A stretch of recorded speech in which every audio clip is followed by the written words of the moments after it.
Essa cela suporta até 8 presos.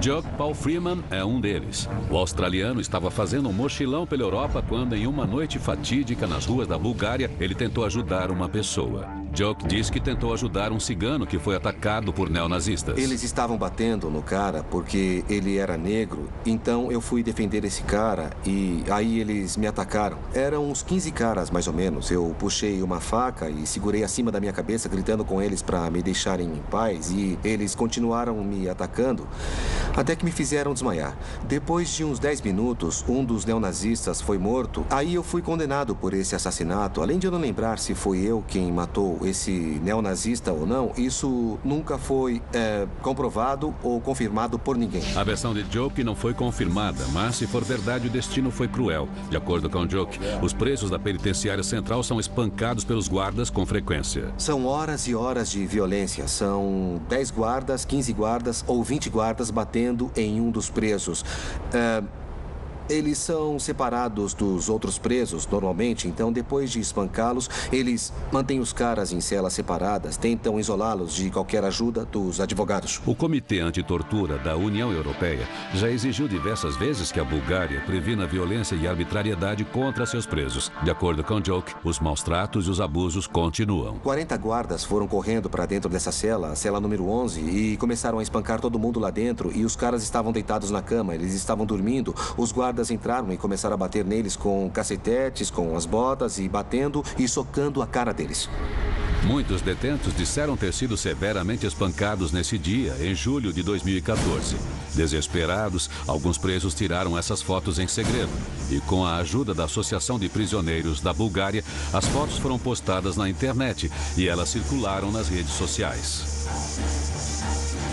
A ideia era absolutamente no sentido mais puro da palavra terror, causar terror. Bem no meio da Europa, no centro de uma metrópole civilizada como Sófia, esses acontecimentos parecem inimagináveis. Mas, de acordo com Jock e outros presos, os abusos premeditados dos guardas são constantes. A ironia desse lugar é que essa é provavelmente a única prisão da Europa em que colocaram câmeras de segurança para que pudessem vigiar os guardas e não os presos.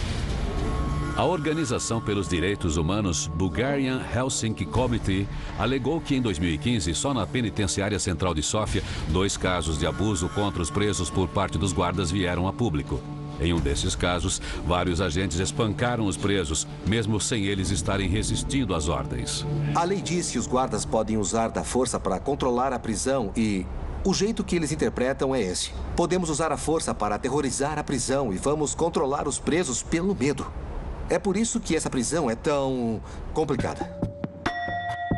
Do lado de fora dos muros, o ex-detento Hamza se lembra dos abusos dos guardas. Assim como Jock, ele concorda que os ataques aos presos são excessivos e parecem ser parte de uma rotina. Se um dos guardas é violento, os outros se juntam a ele. Eles não têm escolha. Eles querem mostrar, sabe, quem é que manda. Eles não têm a menor ideia da lei, é isso que eu acho. Hamza também alega ter sido vítima de abusos físicos cruéis por parte dos guardas. O guarda veio e trancou todas as celas. E depois voltou com outros 20 policiais. Eles abriram a porta da cela e bateram em todo mundo lá dentro. Acertaram eles nas costas e com chutes, e eu estava lá vendo tudo isso no corredor. Violência frequente, gratuita e em larga escala contra os presos. E de acordo com Hamza, alguns guardas não têm autocontrole. Um dos guardas começou a machucar muito. Bateu muito neles e ele se sentiu bem com isso. Na pior prisão da Europa, os guardas afirmam que a situação é completamente diferente. O comandante Tieko Venkov entende como sua tarefa mais importante a de garantir disciplina dentro das celas e no pátio da prisão, atrás das cercas e do arame farpado. Qualquer situação atípica se constitui como ameaça. Tieko Venkov também relata ataques, mas dos presos contra os guardas. Ele diz que 6 meses atrás, uma tentativa de fuga deu completamente errado.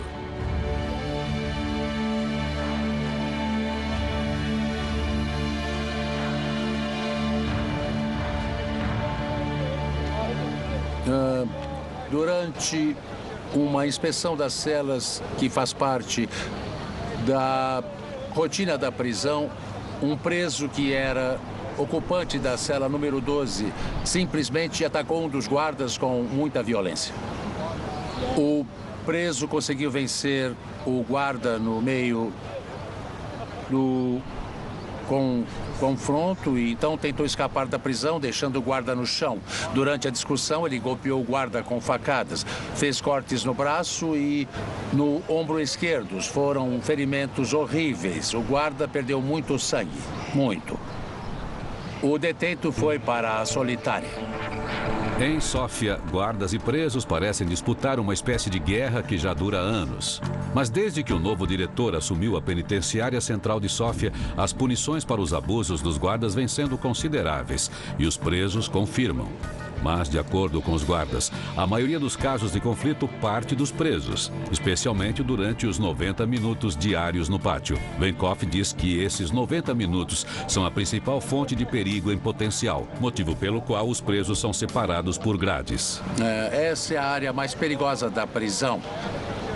Se mais de 50 presos se juntam, há sempre perigo em potencial. Muitos dos presos da famosa penitenciária central de Sófia apresentam problemas de comportamento. Enquanto alguns reagem com agressão e violência, outros se isolam completamente. Cada detento reage de forma diferente às terríveis condições da penitenciária. Alguns presos são bem introvertidos, eles não têm contato com os outros presos da prisão e raramente saem de suas celas. E alguns deles não saem de suas celas há anos. Eles costumam apresentar fobias e episódios de ataques de pânico.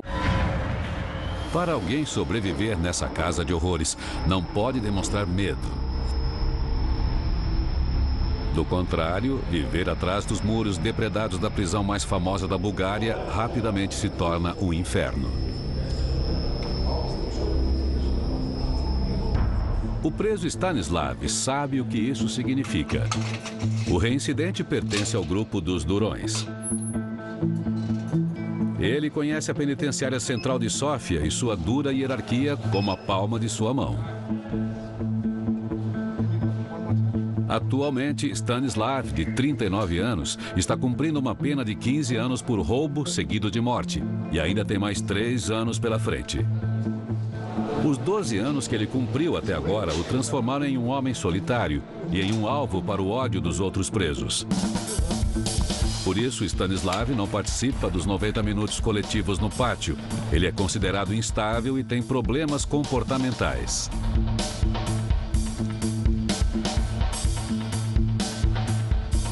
Stanislav passa o seu tempo livre no pátio fazendo o que parece ter mais sentido, se preparando para qualquer surpresa.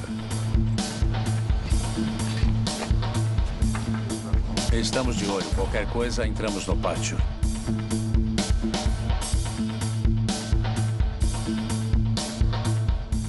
Stanislav malha todos os dias. Ele quer estar preparado para qualquer coisa. Ele tem certeza de que sua tática vai salvá-lo. Se virem que você é fraco, eles vão te comer vivo. Eles usam essa força contra você e começam a te amedrontar. Por isso tem que ser forte e agressivo sempre. Uma coisa que Stanislav aprendeu atrás das grades. Aqui em Sófia é melhor ser um lobo solitário. Nessa prisão não é como nos outros países em que os presos são divididos por gangues. Aqui é sempre cada um por si. Estão todos por conta própria. Não existem gangues com membros para te apoiar e te defender. Aqui é cada um cuidando de si mesmo. A hierarquia na penitenciária central de Sófia é assim. Alguns estão no topo e a maioria na base. O que é reflexo direto da sociedade búlgara. De acordo com relatos da União Europeia, o país foi rasgado aos pedaços pela corrupção e pela criminalidade, mesmo anos depois de ter se aliado à União Europeia. Assim como os búlgaros milionários encontram todo o status e os itens luxuosos que eles podem querer nas requintadas boutiques, aqueles que estão na base, como os ciganos, têm que implorar por centavos e restos de comida. Uma situação conflituosa onde imperam o crime e a violência. Durante anos, a Bulgária dominou as estatísticas do país com mais assassinatos da União Europeia. Imposição, brigas, sobrevivência e violência, mesmo atrás das grades, funcionam para a maioria dos presos. Eu fui esfaqueado bem aqui, no pescoço, uma vez. Geralmente, os presos brigam entre si com armas brancas feitas à mão, obrigando o comandante Tieco Venkov e sua equipe de guardas a fazer buscas nas celas e revistar os presos, sempre sem avisar. Os presos enxergam esse tipo de procedimento como parte dos abusos, assim como os frequentes confinamentos arbitrários.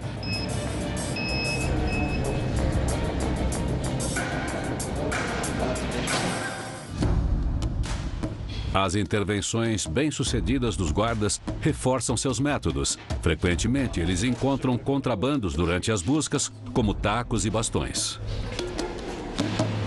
Armas feitas à mão para esfaquear e cortar. O comandante Venkov inspeciona alguns dos materiais apreendidos. Isso aqui foi afiado para furar o pescoço de outra pessoa. O pior é ser acertado no rosto ou no pescoço. É muito perigoso. Dentro das celas, os presos têm bastante tempo para fazer suas armas letais e para escondê-las.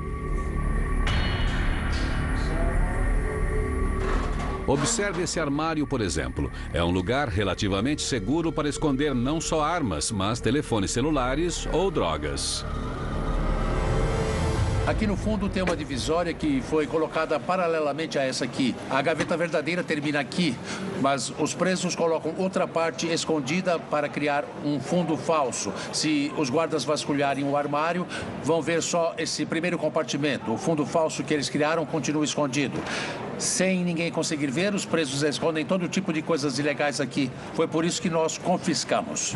Se os guardas encontram algum contrabando, o preso vai direto para a temida ala de isolamento.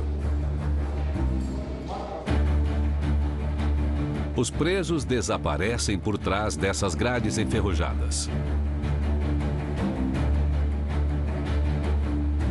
Hansa, o ex-detento, conhece o confinamento da solitária, mas só de passagem. Por ser um serralheiro profissional, ele ajudou com consertos, um jeito de diminuir sua sentença, apesar de ter de entrar nas temidas celas de isolamento. Um preso vai para a solitária se o pegarem com um celular ou com drogas, ou se entrar numa briga. E é claro, se tiver uma faca.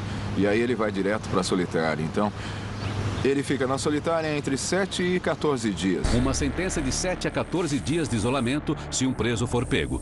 Mas também existem presos que cumprem suas sentenças inteiras em isolamento, trancados por 23 ou 24 horas por dia. No isolamento, o preso tem 1 hora fora da cela, de 8h30 às 9h30. Ele pode ficar andando dentro de uma grade, mas não é permitido que ele vá direto para o pátio. O confinamento e a detenção na solitária podem ser bastante traumáticos. Aqui na penitenciária central de Sófia, no meio de uma capital europeia, provavelmente uma das piores prisões do continente. O assassino e o assaltante reincidente Stanislav esteve confinado na solitária mais de uma vez. Eu fui para lá por causa das brigas. E uma vez porque tinha um celular. Por causa de briga celular.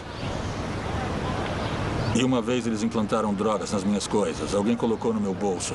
Outros presos que me odeiam quiseram implantar drogas nas minhas coisas, então me levaram para o isolamento.